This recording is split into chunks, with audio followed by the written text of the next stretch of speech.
रतन टाटा की जीवनी एक सच्चे इंसान की कहानी। पूरा नाम रतन नवल टाटा। जन्म तिथि 22 दिसंबर 1930। राष्ट्रीयता भारतीय। पेशा उद्योगपति, परोपकारी।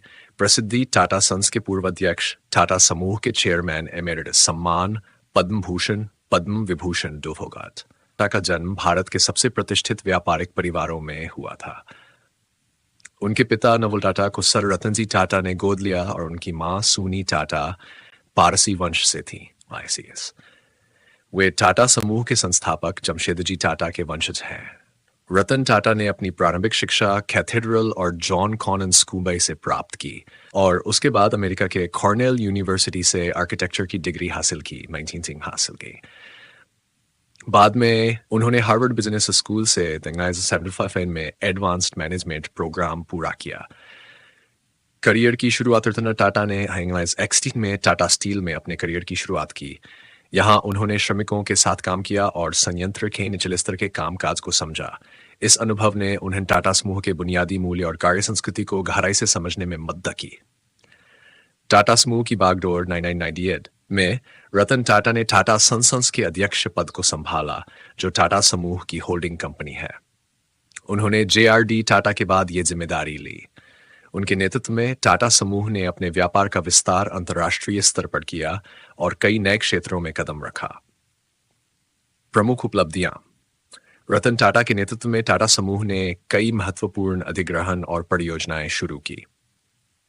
टेटली टीका का अधिग्रहण टाटा टी द्वारा, जो एक प्रमुख अंतर्राष्ट्रीय अधिग्रहण था। जगुआर लैंड रोवर का अधिग्रहण टाटा मोटर्स द्वारा। दुनिया की सबसे सस्ती कार टाटा नैनो का लॉन्च, जिसे आम लोगों के लिए सुलभ परिवहन का साधन बनाने के उद्देश्य से डिजाइन किया गया था।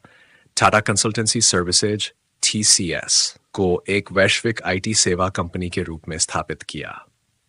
परोपकार रतन टाटा को उनकी परोपकारी गतिविधियों के लिए जाना जाता है।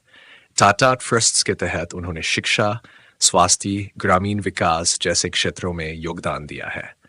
उन्होंने व्यक्तिगत रूप से भी कई सामाजिक कार्यों को समर्थन दिया है, जैसे कि कोविड-19 राहत और गरीब छात्रों की शिक्षा। व्यक्तिगत जीवन और मूल्य। रतन टाटा एक सादगी पसंद इंसान है। उन्होंने कभी शादी नहीं की और अपने विनम्र स्वभाव और ईमानदारी के लिए जाने जाते हैं। वे हमेशा नैतिकता और व्यवसाय में उच्च मानदंडों का समर्थन करते हैं, जिसके लिए वे बेहद सम्मानित हैं। विरासत। रतन टाटा ने 2014 में टाटा सन्स के अध्यक्ष पद से सेवानिवृत्ति ली, लेकिन 2006 में संक्षिप्त अवधि के लिए फिर से लौटे। वर्तमान में वे चेयरमैन एमेरिटस के रूप में टाटा समूह से जुड़े हुए हैं और समूह के परोपकारी कार्यों और सलाहकार भूमिका में सक्रिय रहते हैं।